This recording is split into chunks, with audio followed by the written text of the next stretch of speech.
Yeah, we are now recording our first ever episode of Oceanus FM, Oceanus Rises.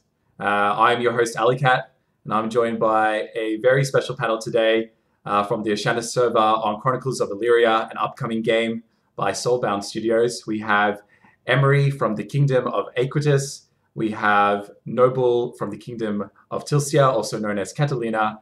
And we have Zachary from the Kingdom of Lor Voskara. And this is a special panel because these are the three active monarchs on the Oceanus server, and they're all here in the one podcast.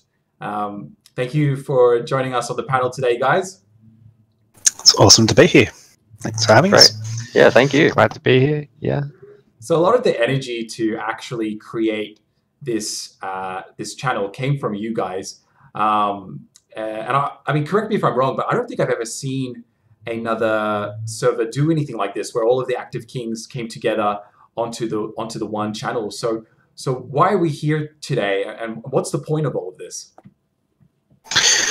I think that we've sort of thrown it all together to show that Oceanus, the Oceanic server, exists. We've got active monarchs. We are real people.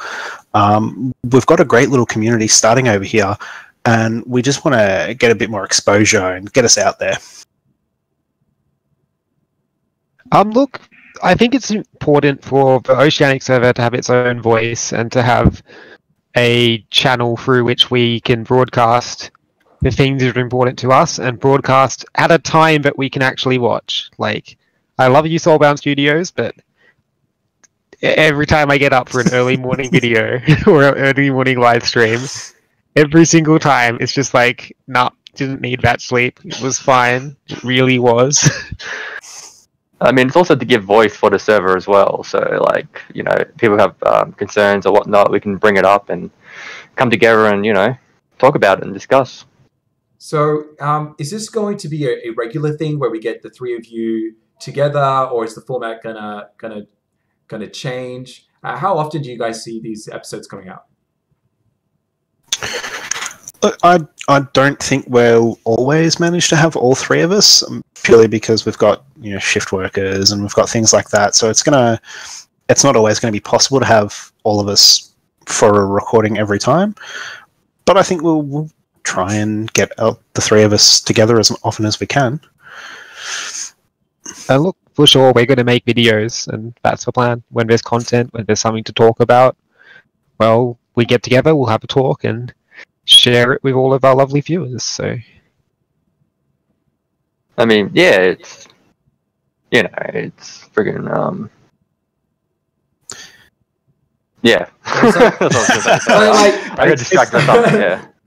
It's not easy for us to say how often we'd be able to do these videos, because we can't just have a 30-minute video of us talking about nothing. We'll go with regularly when there's content to talk about. That's the plan. Regularly with content. So is it, when you say content, are you guys talking about like dev journals? Are you talking about the Searing Plague event? What kind of content? Sort of. What do you reckon, guys? We could do dev journals, real life events. For example, we've got PAX Oz coming up in a couple of months. Stuff like that. Yeah, I'll say dev journals, real life events, as you say. You still got PAX. What else? There's like map voting as well, maybe coming up. So any important events of any such SPS that puts out. I think a PAX Oz special is definitely in order, where we get you all. Because I think for the first time ever, all three of you are actually coming down to Melbourne, and we're going to have you all in the same spot. I wonder if that is certainly the plan. I wonder if any of the other servers can say all of their active monarchs will have met each other at any point.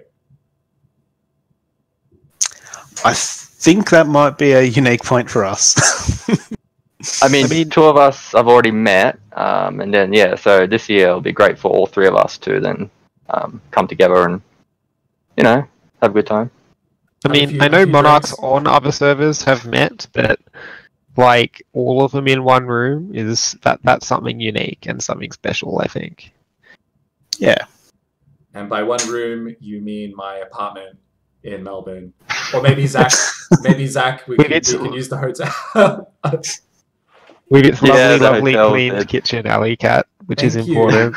Yes, there aren't random bottles lying around this time. Not that you can see, anyway. Well, speaking of unique attributes about the Oceanus server,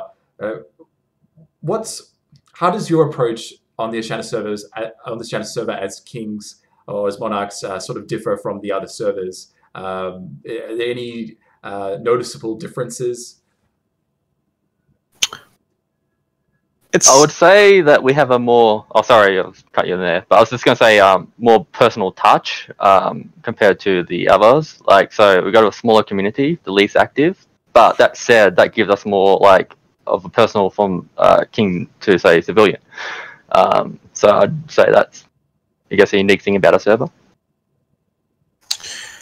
I think one of the big differences that we have over the others is that as a community, we tend to try to recruit people to the server first because we need more players on this server. As Zach said, we've got that smaller player base, at least active at the moment. So we try and pull people onto the server in general, and then they find a home. They pick the community out of the 3 active kingdoms that's best for them. And yeah, it's a different approach to the other servers where it's a bit more cutthroat, and they all sort of try and recruit directly into even down at the town level instead of just into the community. Would you agree with that, Emery? Yeah, I'd say so. I'd say that Oceanus is special in that we know we're a smaller population, but the population we do have is really involved, really engaged, and players who are really, really super keen to have an Oceanic server for a video game. Like, so few developers give us this opportunity, so to have that opportunity with Chronicles of Elyria is something all of us are pretty psyched about. And why is it important that we have an Oceanus server? Why can't we just play on NA or a European server? Well, I guess we've been told by SBS themselves pretty directly that if we don't play on the server with the lowest ping, we're not going to have a great time, because the way they're building the game mechanics, everything from combat to even the way it's looking, some of the crafting is going to be very timing reliant. So it's not going to be super fun if you've got 300 MS to the server you're playing on. Yeah, like the game, from what I've heard from Caspian, is being designed for play with pings of 100 or less. Like, the game from what I understand, play more akin to like a first-person shooter in the way that lag affects your gameplay than a more traditional MMO. So what do you say to the people who are sort of discounting the Oceanus server as a valid option? Maybe they think the population is low, or that it's not going to eventuate. Because we've seen these servers in other MMOs before, right? And they either introduced too late, or sometimes they don't reach that critical mass, and they're sort of... I think you actually just hit the main point there, Alleykat. One of the big problems that makes people reticent about an Oceanic server is that normally they're introduced after the game launch. So it's like a game launches, they get a fan base going in Oceania who are like, oh, we want a server. So 12 months later they release one, but at that point everybody's already settled in on their server, or they've moved on to a different game. So it's like, by having one here from launch, a lot of those potential issues are dealt with, and if we can bring people home, it stops it becoming a self-fulfilling prophecy of Oceanic servers being the first to die. I mean, there's already like people still hold out for like the NA is going to be a lot busier than our servers, but at least some of them actually have decided to put an alt on the Oceanus server and see how that goes. But still, yeah, we definitely want to see more players jump in and join us on the Oceanic. And honestly, just listen to what the devs actually tell us about how this game will play. Like, what the devs have told us is that your average player isn't going to travel much further than within one duchy or beyond their own town or county. Like, a town or a county or a duchy is a huge amount of space compared to other games. I mean, like for your typical player in the Oceanus server, the fact that the server as a whole may have a lower player count really isn't going to affect your gameplay. I mean, it's probably even more difficult to travel long journeys in the Oceanus server because we have the very unique attribute of being an archipelago, which is kind of cool. And I think maybe that's why which is maybe the reason some Americans and Europeans are also making alts on the server as well, because it's kind of a different experience, isn't it? It's not just a bunch of land masses, it's islands and island chains. And well, I mean, we haven't seen the map yet, but that's what I assume it means. Well, it's an archipelago. There's not that much that you can... It's not like it's going to be 4 Australia-sized continents, is it? Well, I mean, how do we know? What is it going to look like? What does a kingdom... What do 4 kingdoms look like on an archipelago? That maybe you look at places like historical Indonesia for an example. Yeah, so like if you like main islands for like, you know, the capitals are at and stuff, and then like you'll start to, like maybe skew a bit to like small islands and whatnot for like the duchies and counties and things. Yeah, that's kind of how I see it. I'd like to throw out the idea that, like, I think it would be cool if we had sort of like a long, thin island that all 4 kingdoms are actually represented on, and then we have our own sort of mini archipelagos off to the side. So we have some points of tension from the get-go on that longer island. I think that'd be cool. Are we campaigning for map voting? Is that what's happening right now? I'm not going to say no. What do you think, Emery? Do you like that idea of being on the one starter island with various satellite islands belonging to different kingdoms? Look, I am the most boring person ever when it comes to map selection. I want a nice mountain with a lake, and I really don't care anything beyond that. I mean, that's kind of like, if you're going to have like a small, like a long thing island like that, you know, like, as soon as you're into like a war or something, it's just going to become like, you know, like choke point after choke point after choke point, and, you know, it's just going to, is it fun? I don't know, like, in terms of the whole, like, trading, you know, sure, like, you got to trade that runs from one end of the island to the other end of the island. But when it comes to war, I think it's just become like a slog. But the other servers, Zach, don't the other servers share land borders? And I mean, isn't the intention to make that kind of conflict fun? Because the other servers are going to be having that kind of war anyway, right?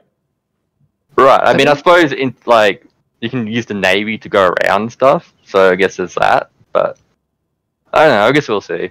Like when it comes to when the maps come out. What kind of map would you like to see? I would like to see at least one shared land mass that there's kind of each kingdom has a little outpost or area on that we can, you know, contest over, I suppose. That island that everybody wants, the big one in the middle, with all the resources in it. But no, yeah, I kind of agree with Emery. Like, Arcade is actually a pretty good example of an archipelago setup, which would be nice, where you've got like each faction's got its own island, and there's a kind of shared island which is a contest over. Doesn't Arcade have 2 large continents really for each faction? And then there's a larger islands and smaller ones in the middle. Yeah, large islands with then islands in between would be a good setup, I suppose. So do you guys think that, I mean, with these things like we're talking about what kind of tension there might be on the map, do you guys think as Oceanus monarchs that you approach conflict differently than other kinds of monarchs? I think we, at this point of the community, where it's all just still community building and stuff, I think not really sure how other monarchs deal with it, but if we have an issue, we tend to just talk to each other. We share information about community members that maybe aren't the best fits, so we know who the troublemakers are. Is there a list? Do you guys have a blacklist of troublemakers? I mean, Well, there'll be like we set up like embeds and stuff like Tylisa and AQ, and like we do exchange like information of like known people, and it touches back on like the personal touch of the Oceanus server, because we're small and whatnot. So we got more of a community vibe to it, like in terms of just like tighter knit. But do you guys ever have? I mean, even at this community level, do you guys ever have conflict? And if so, how do you tend to sort that out? Is it just usually like a DM or? It guess depends on the situation. Like any community, there's always going to be some drama, isn't there? Well, that's all it is. Is it conflict, or is it like just drama between community members? That's kind of how it is at the moment. It's just people pop up and cause a bit of drama here and there, and we just tend to like talk about it and then action it. Yeah, I mean, I feel like there's a lot of cross-kingdom interaction on the Oceanus Kingdom Discords. You see a lot of people in AQ on Tylisa chat. See a lot of people from Tylisa in LV chat, and vice versa. But we're all horrible Australians, so we acronym our kingdoms. Oh yes. So you're AQ, and you're LV. This is AQ. Zach is LV. So what is Tylisa? What is the abbreviation? I've always just gone with TY. I don't know what anybody else uses. Thank you. Yeah, TY. TY is Thank you very much. There you go. You heard it here first. Thank you very much. For Tylisa is TY. Make it happen. Yeah. It's so you confuse people at the same time. So, thank you for that, Tylisa. All right, guys. So I was checking out the Searing Plague event, and I was looking at the Plague bar, and I was comparing it to the Purity bar, and I've got to say, as someone who is on the side of Purity, I don't have a lot of hope right now, because what are we at? We're at 39% for the Plague, and just above 16% for Purity. Have I got those numbers right? I think that's where we're at. So tell me the truth. If we're on the side of Purity, are we going to lose? It seems like it's a race that we are not winning. Look, it reminds me of a build-up to a movie. Like, you go watch a good blockbuster movie at the cinema, the evil guys are winning, things are looking really bad, then the good guys go in and they go, do cool shit, and then they win. So are you expecting that's that is my expectation, but it's like a twist that's going to turn things into our favor. Yeah, the devs have been telling us that there's these milestones on the cure bar. If the community as a whole reaches these milestones on the cure bar, things happen. And the devs are telling a story through the event. It's not a numbers game. It's not a statistics game. It's a story told by the developers. It's not which we can contribute to that story by contributing to that cure bar. So do you think then that it kind of sounds like though that you expect that there might be a twist that really helps the cure bar later? Do you think that those on the side of Purity can then relax and be maybe a bit more complacent, or constant vigilance? I think relaxing and letting it. I think we have to. Yeah. I think it's more constant vigilance. It's basically that's the game set up from the get go. So that like you always got to keep in mind where the plague bar is at. So the devs have said like there's plenty of like goodies on the cure bar. So just get that cure bars up as much as possible. Receive in-game goodies and receive like perks and whatnot to help the plague reduce. So 100%, always go for all of you people who keep putting your tokens into curing people. The cure bar is called, what's the word again? A cure bar. Just keep that word in mind, because like I get the distinct feeling that curing people might somehow be less expensive if we've researched the cure better. Potentially, who knows? Could be. I think one thing that people need to bear in mind is that, thanks to some chatter on the official Discord, we know that of the rewards on the cure bar, 6 of them are actually in-game items that we get. So, like, if we want these cool in-game items, we should get them. And the quicker we progress the cure bar, like, I reckon probably the quicker it will progress, because we might get some rewards that will snowball it, and it will just be easier to win. But everybody's kind of focused on trying to get they're trying to get their friends and family and stuff pledged accounts for free, which is cool. It's an awesome part of the event, but it's really slowing us down on the cure bar progression, which I think is going to be more important overall. We've still got 3.5 weeks to cure all those accounts because the event runs the full 6 weeks regardless.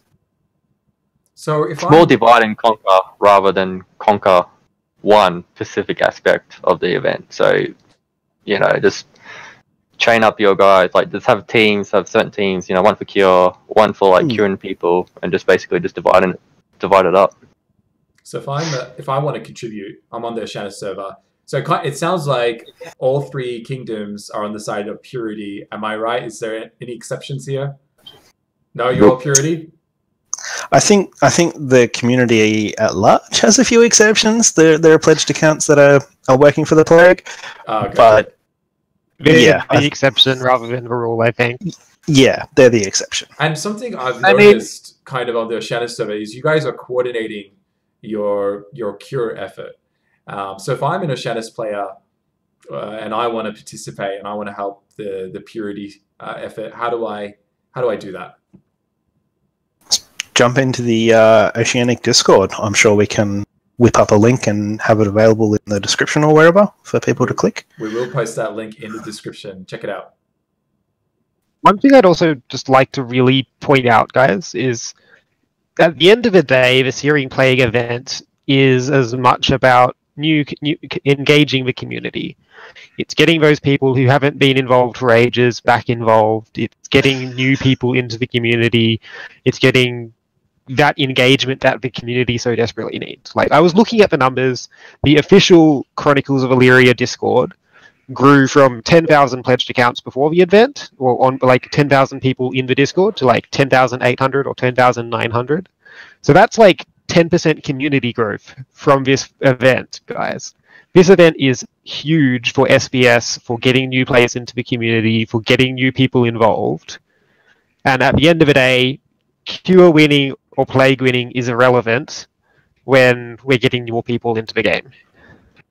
Well, I mean, there are some people out there that are really worried about the plague winning, right? Because in a game with permadeath and people are so invested in it, obviously there's a lot of passionate players who've already backed the game. There are those that are quite nervous about plague lands. I mean, even Archipelago, that may look different. I wonder what that would look like on the Oceanus server. Maybe there's plague islands. I don't know, but do you think that there is some validity in being worried that the plague will win over purity? I think there is some validity to it. Perhaps it was a little overblown in the first days of the event, but I think that the concern is still well placed because we've been told multiple times by Caspian and Snipe Hunter, and I'm sure some other devs have chipped in when I haven't been around to see, basically saying that there is no positive to the plague winning, it is only bad. Right. Do we have any details on what will happen if the plague wins? We got plague land. We got the plague biome, which we know about, but we don't know much about the plague biome. Is that right? Snipe Hunter's given some pretty specific information about it, actually. So Oh, Yeah. all that the plague biome is it is a slight adjustment to the sliders, which makes portions of the map less developed and less useful. It makes it dead, it makes it not productive, it makes it useless. There's no real... It's like if a plague came through in the real life, that village, which used to be a thriving, bustling community, is now a dead, abandoned village, and the fields are rotten and laid to waste. That's really all the event will change. So for the There's also... Sorry, go for it. It was a little more than that. Like, there was the plague might gain new ways of transmitting through plants and such within those areas. So it's... I think a lot of people, when they read Plaguelands Biome, they thought it was like World of Warcraft Plaguelands, where there's like disgusting, pustulant things all over the place. It's not. It's just like kind of semi-dead, pretty useless land that if you try and live in there, you're either infected already or you're going to be infected very quickly and die. And the other downside that they've said is that the Searing Plague will rear its head more frequently in-game if it wins in this event. Well, what about you, Zach? Do you think it doesn't matter which side wins so long as we got good community engagement? Or are you kind of worried about having these plague biomes sort of lower the utility of the land. Well, as Caspian has put it, he's basically said it kind of takes away more story content than it adds. So I think, so in terms of like, you want to, like go over, make a new town or whatever, but that beautiful land that you wanted to go to is now plagued. It's like, oh no, what do? You can't settle there anymore. So basically, then it's just definitely, don't want the plague at all. It's going to be more hindrance to, us, so to speak, nobles. In terms of like expansion, especially things like resources, you can't, get resources if it's like plagued or whatnot, unless you wanted to plague yourself. So, yeah, definitely want to try and get the kill bar up to 100%. Do you believe it's possible? Because we had Emery's take before, and Emery is of the opinion that we're going to see a few twists that might tilt the balance of how the bars are progressing. What do you think? Yeah, so I don't think SPS is going to make it so like the plagues is going to like dominate in terms of debuffs. Like if we go and concentrate on the cure bar, I think the buffs will be just as strong, and will give us a more leg up and have like a snowball effect. Like so people like focus on curing people to get that snowball effect of purity symbols to then cure the plague and stop producing plague. But if we combine that with the cure bar of the buffs, I think then we definitely have a chance. Well, see, I thought that we'd sort of get that snowballing effect once a lot of us reached the tier 2 roles, and that the initial kind of slowdown was because everyone was busy leveling up and pouring their purity seals into this effort. And then we were going to actually optimize our efficiency because we'd have these great trade abilities and everybody would be working towards it. But it seems like the plague is well ahead. I mean, what do you think, Noble? Do you think, have you called it already, or do you reckon there's still a way to turn? I think it's. I said it earlier. I think we need to really focus on that kill bar to get those things, because when we hit the 15% cure bar, not only did we get a nice little in-game item, but the outbreak bar went down by 3%. Like that was just an extra thing because that was a bonus for reaching that point, and they also killed off a bunch of the plagued accounts, so the daily increase to the plague is now lower than it was. So what was? So I think what was that item that we all got? I'm actually not aware of this update. It's like I'd have to double check. It's basically a book in game of basic medical knowledge that anybody who reaches a tier 2 role within the event will be given in game. That's awesome. Yeah. I mean, look, if you're someone who wants a tier 2 role, so you can get rewards from the event, come see us in the Oceanus Discord, because we'll give you your tier 2 role. That's fine. We can get you that real quick. They are not joking about that. They can get you that real quick. I have experienced the benefits of having this server-backed purity seals myself, and that's got to tier 2 in just over a day, which was awesome. But check it out. Okay, so I think just as a closing point on that, though, I'd just like to just reiterate that I think we can win. We just need to keep working together and push that kill bar. And look, we need to keep the cross-server communication going too. Like, I know I've been putting a stupid amount of my time into distributing out Plague to servers and kingdoms all across the Chronicles of Elyria community and making sure it gets destroyed properly. I know Noble's been putting a lot of effort into the Oceanus community as well, and Sakurai's got his kingdom doing cool things. So we just need to keep working as a community as a whole and make sure everyone's on board. We're getting people who aren't playing. We're getting plagued people involved and on the side of the cure rather than the plague. So Zach, the last time we sort of caught up, I asked you about Lor Voskara's cure efforts, and at the time my understanding was that there was an intention to sort of merge it with the rest of the Oceanus's cure efforts. And I was wondering, have you guys realized that goal yet, or is it still a bit siloed? What's happening with Lor Voskara and the cure effort there? So basically at the moment we're still doing some curing because we've got some late active people that started to come in as well. And so at the moment, we have cured up to 4 people. We've got another 2 lined up, and then a few extra after that. And then basically we'll be merging in with the community, because at the moment, like, everyone's got jobs, busy, whatnot. So the only time that anyone can come on is pretty much prime time. And so just trying to do all the trades there and stuff. And not everyone can make it on the same day. So it's kind of like a bit sporadic at the moment. So I'm just trying to get everyone as queued up as possible to start concentrating on pouring seals and stuff to the cure bar. Right. So is Alvy's cure effort then still separate, but the intention is to plug it in a bit later once your targeted players are cured? Is that pretty much? Yeah. Right? So once I get to a certain amount of players that can come on the same time every day, and then we can start producing like some serious purity seals, and 100% we'll be merging with the Oceanic community to start wouldn't giving those. Wouldn't it be faster to plug in sooner, because you'd have such a greater pool of people to draw those purity seals from to get those people cured up? Or have I misunderstood how that works? Emery, Noble, are you guys curing people pretty quickly, or what's the deal? Yeah, so we generate enough purity seals to cure between 2 and 3 accounts a day comfortably. Probably more if we got a lot of people. Like if everybody on our list of players came online, we could probably cure 4 or 5 accounts a day. Obviously, that's not realistic. So at the moment, I think we're aiming to generally cure 1 to 2 accounts per day and put the rest of our purity seals into the cure bar.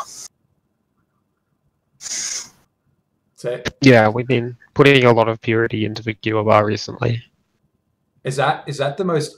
Is that the best place to be putting your seals right now? Unless you have somebody to cure, should you just be spamming it into the purity bar?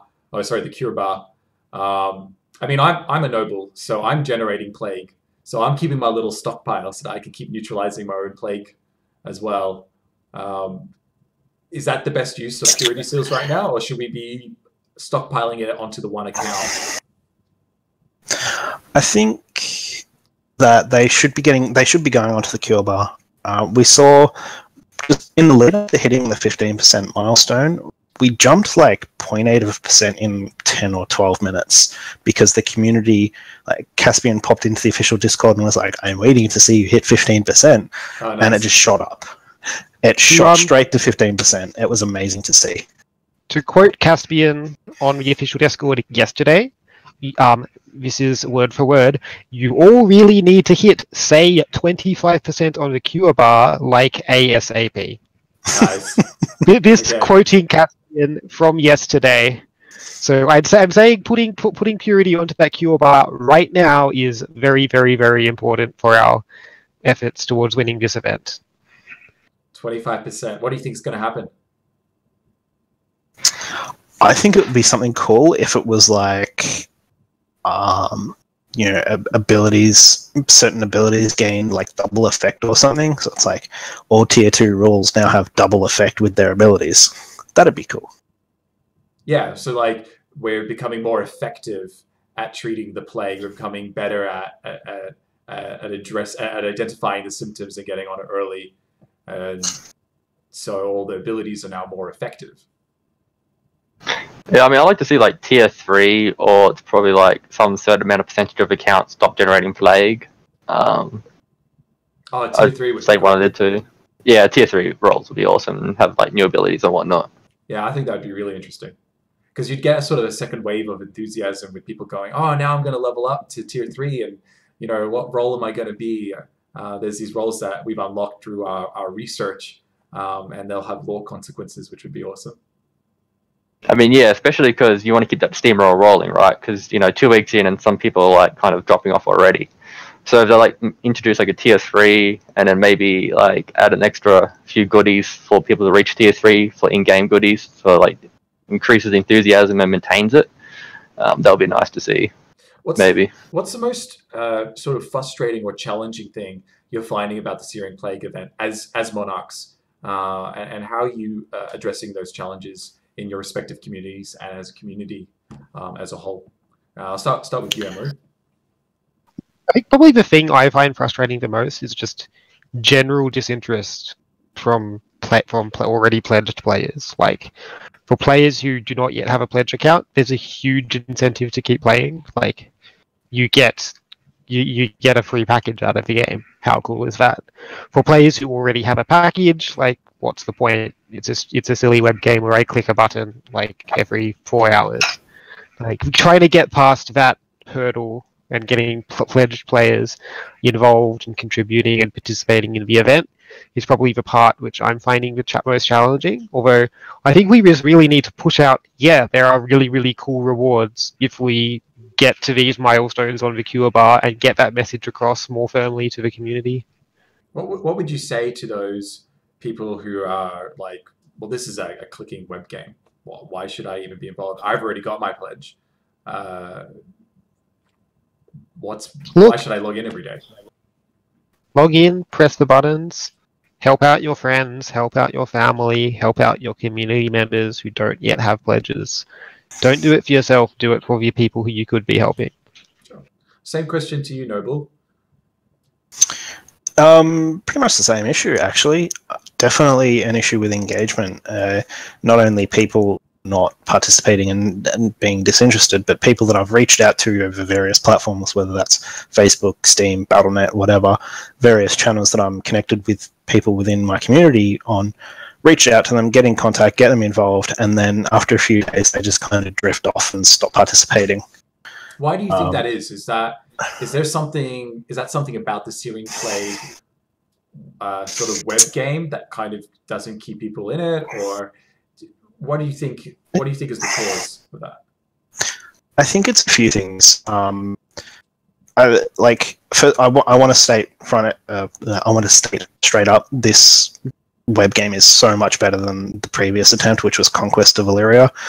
It's way better. But I think definitely an improvement. Massive. Yeah, but I think that there's the issue that there's like, unlike Conquest, which was like the winning teams got in-game items, this one's like there's no upfront reward for the pledged players. So they're sitting there going, well, why should I participate? Not realizing that our rewards are hidden along the cure bar along the way as we play. So, and that was not communicated well enough. Do you think that that's being addressed now? Or because, I mean, I checked and I might be wrong, and you guys point out to me if I've got this wrong, but I checked the Chronicles of Elyria website recently, and I feel like the most recent Outbreak update posted there, as opposed to Discord, was on the nobles becoming plague spreaders all of a sudden. But a few other things have happened since then. Why aren't we seeing more of that on the website? Unless we are, and I'm mistaken. Are they on the website, or? The update for the 15% cure, I think, is also in that same Outbreak update. Is it? But I don't. Yeah, I'm pretty sure it is. But I don't think there's actually been any other, like, apart from some additions to the FAQ. I don't think there's been any clarifications. Yeah, nothing new for us to use to rope those unengaged people in. You know what I would love to see? These updates could be on the Searing Plague page itself when you log in, because they've got these awesome, the Discord integration, and they've got the forum integration. But it'd be great to just sort of have the achievement unlocked section, or just sort of like the Outbreak news section just above that, so that it's really immediately obvious what's going on. Do you know what? Sorry. Yeah, go for it. Do you know what these gamers love? Milestones and like achievement. Do you know what this event needs? And if I were the SPS developers, I'd be getting those milestones that on the cure bar and be putting them as little like loot boxes along your cure bar. Yeah, like that'd get people contributing to the game like right away. And it worked. Like for the last few, like we all put so much money into the game during the last like cash shop event because we just wanted to see the little bar go up and get to the next goal. Let's be honest.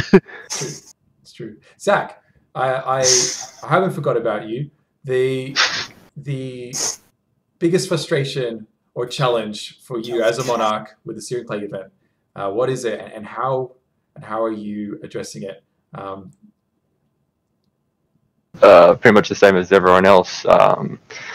The activities, kind of dropped off a bit. But it's still there. It's still maintaining throughout the different times of day and whatnot. So just maintaining just every day, just get on and just do a roll call and, you know, try and keep everyone active as possible and keep everyone updated in events and what things they can get, because it's kind of like little Easter eggs at the moment. Like, they keep it really vague, and it's like in a mini game of itself of trying to find, you know, the information that you need and find out what's going on. And so I'm just trying to post it all into one area and just make it super easy for everyone to follow and understand. So, yeah. Yeah. Yep. So you guys have this platform now, Oceanus FM, where now people on the Oceanus server and the other servers can kind of hear what you have to say about, you know, the game, the state of things, your communities. I think it might be sort of a good note to kind of wrap up on, because we're running out of time. As your sort of first message on Oceanus FM, what do you want to say without being prompted by a question? Just free for all. Emery. Get involved. Oh, don't believe it. Thank you so much Sorry. to the community members we have behind the scenes who've made this possible, like Dreamar, Alice, and Uriel in particular. So who've been very, very helpful in getting this set up for us. Oh, absolutely. If you weren't going to do it, I was going to do it. Big thank you to those three in particular. We wouldn't be recording tonight if it wasn't for your help. So really much appreciated. And if you see him on Discord, give him a thumbs up, because that's how this happened. Go for it, Noble. Yeah, I was just saying, like, we've got this platform now, and all I want to say to everybody, those that are on the server already and just kind of sitting back, and those that are on other servers and looking at Oceanus, just get involved with us and, like, jump in, chat to us. You know, we've got this now. We can talk about stuff. We can have audio guests on or full video guests to chat about things that come up. Like, we've got possibilities now. I think it'd be cool to see more engagement in general. How about you, Zach? Yeah, I mean, 100%. Like, it's, you know, get in. Like, because we're a small, tight-knit community, you know, everyone tends to know everyone. So it's, you know, you can just DM a king, you know, and, like, happy to chat and sit down and explain things and whatnot and help each other out. So, yeah, no, 100% get in on it. Get around it. Yeah, I mean, I echo all those opinions. And if you guys have any suggestions for, you know, what you might want to see us talk about in a future episode, or even if you just found this video helpful, please let us know. Do like and subscribe. That will give us a good indication of whether we're heading in the right track. And on that note, I just want to say thank you to our very royal panel for making this episode happen. And if you want to learn more about Chronicles of Elyria, we will have the link in the description below. Give that link a click, check it out. The best way to support the game is to actually back the game. Yeah, this is Oceanus FM, and I'm Alleykat, and thank you very much for tuning in. See you next time. So, yeah.